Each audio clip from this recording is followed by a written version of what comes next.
दिल्ली का कोई भी व्यक्ति, दिल्ली के शिक्षा मंत्री या कोई भी व्यक्ति आमने सामने आकर बहस कर लें। केवल चंद 2, 4, 5 स्कूलों में, वो भी कहीं टाटा, कहीं किसी दूसरे अडानी ग्रुप, अंबानी ग्रुप, जिस ग्रुप का रोज विरोध करते हैं अरविंद केजरीवाल जी, इन्हीं लोगों के सहयोग से कुछ स्कूलों में इंफ्रास्ट्रक्चर डेवलप हुआ है। उनमें स्मार्ट क्लासेज हैं और एक स्कूल में स्विमिंग पूल है। उत्तर प्रदेश सरकार के मंत्रियों ने, योगी जी के मंत्रियों ने मुझे चुनौती दी कि हम आके स्कूल देख लें, उत्तर प्रदेश के गांवों के स्कूल देख लें। मुझे ये दोनों चुनौतियां स्वीकार हैं। मैं ये दोनों चुनौतियां स्वीकार कर रहा हूं। मैं उत्तर प्रदेश के उन मंत्रियों को, सिद्धार्थ नाथ सिंह जी उत्तर प्रदेश के शिक्षा मंत्री जी भी हैं और कई और मंत्री हैं जिन्होंने चुनौती दी, मैं उनको चुनौती देकर कहना चाहता हूं कि अब मैं बहस करने के लिए तैयार हूं, मैं आ रहा हूं।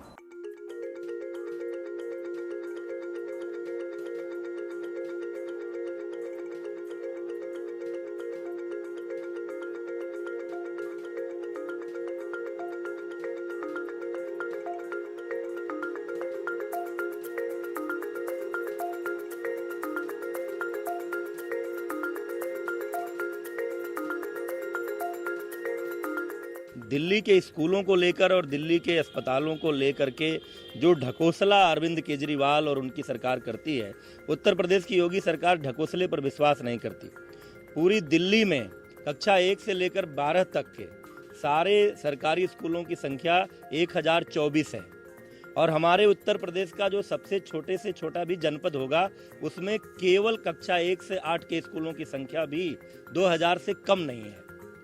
ऐसी व्यवस्था में 1000 स्कूलों वाले प्रदेश और 1,59,000 स्कूलों वाले प्रदेश की तुलना जो भी कर रहा हो, उसके बौद्धिक क्षमता पर तरस ही आता है। और मैं क्या कह सकता हूँ, मैं भी विधानसभा चुनाव में दिल्ली में था और वहीं दिल्ली में बैठकर मैंने चुनौती दी थी कि दिल्ली का कोई भी व्यक्ति, दिल्ली के शिक्षा मंत्री या कोई भी व्यक्ति आमने सामने आकर बहस कर लें।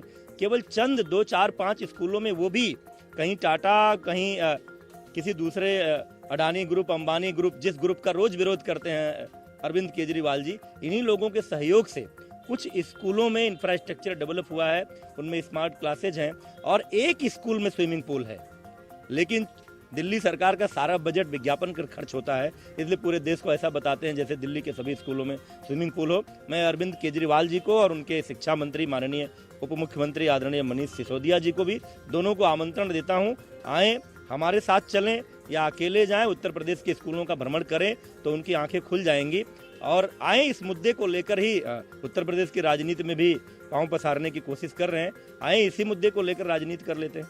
मैं ये रिपोर्ट्स के आधार पर जो यूपी के स्कूलों की स्थिति है, मैं उत्तर प्रदेश के मुख्यमंत्री योगी आदित्यनाथ जी को निवेदन करना चाहता हूं कि 4 साल बहुत ऐश कर ली, 1 साल बचा हुआ है आपके पास।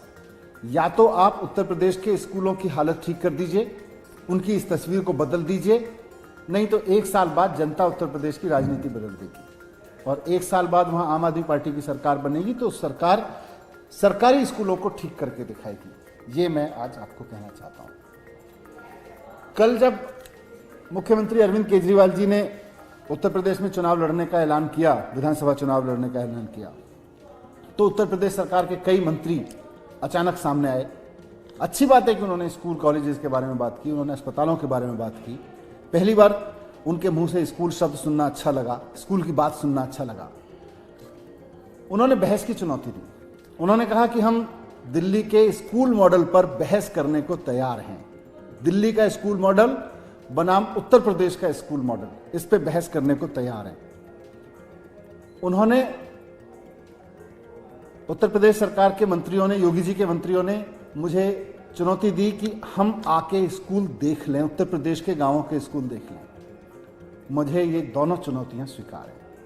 मैं ये दोनों चुनौतियां स्वीकार कर रहा हूं। मैं उत्तर प्रदेश के उन मंत्रियों को, सिद्धार्थ नाथ सिंह जी उत्तर प्रदेश के शिक्षा मंत्री जी भी हैं और कई और मंत्री हैं जिन्होंने चुनौती दी, मैं उनको चुनौती देकर कहना चाहता हूं कि अब मैं बहस करने के लिए तैयार हूं, मैं आ रहा हूं। मैं आने वाले मंगलवार को, अगले हफ्ते यानी 22 दिसंबर को मंगलवार को मैं लखनऊ में रहूंगा। मैं सुबह लखनऊ पहुंच जाऊंगा आप बता देना किससे बहस करनी है। योगी जी से बहस करनी है, शिक्षा मंत्री जी से बहस करनी है, सिद्धार्थनाथ सिंह जी से बहस करनी है, उप मुख्यमंत्री जी से बहस करनी है, किससे बहस करनी है, किससे ओपन डिबेट करनी है। उत्तर प्रदेश के सरकारी स्कूलों के बारे में और दिल्ली के सरकारी स्कूलों के बारे में मैं बहस करने के लिए आ रहा हूं। आप मुझे बताइए कहां आना है, कितने बजे पहुंचना है, आप मुझे बता दीजिए। मैं वहां पे आऊंगा और हम चर्चा करेंगे, खुली ओपन डिबेट करेंगे उत्तर प्रदेश के स्कूलों के बारे में, सरकारी स्कूलों के बारे में और दिल्ली के सरकारी स्कूलों की स्थिति के बारे में। 8 साल पहले जब हमने एक जन आंदोलन से पार्टी बनाई थी, हमने कभी सपने में भी नहीं सोचा था कि देश भर से लोगों का इतना प्यार और इतना विश्वास मिलेगा। इन 8 सालों में आपकी पार्टी ने दिल्ली में 3 बार सरकार बनाई है और पंजाब में मुख्य विपक्ष के रूप में उभर के आई है।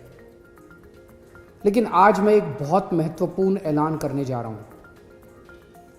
आने वाले 2022 के विधानसभा चुनाव में आम आदमी पार्टी उत्तर प्रदेश में चुनाव लड़ेगी। दिल्ली में यूपी के बहुत भाई बहन रहते हैं। जब से दिल्ली में आम आदमी पार्टी की तीसरी बार सरकार बनाई गई है, दिल्ली में रहने वाले कई यूपी के लोग मेरे पास आए।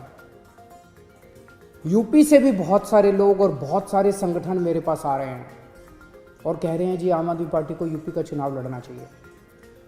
जो सुविधाएं आपने दिल्ली में दी हैं वो यूपी में रहने वाले हमारे परिवारों को भी मिलनी चाहिए। मैंने उनसे पूछा कि हमारी छोटी सी पार्टी ये कैसे करेगी, तो उन्होंने कहा जी यूपी की जनता अब इन पुरानी पार्टियों से बिल्कुल त्रस्त हो चुकी है।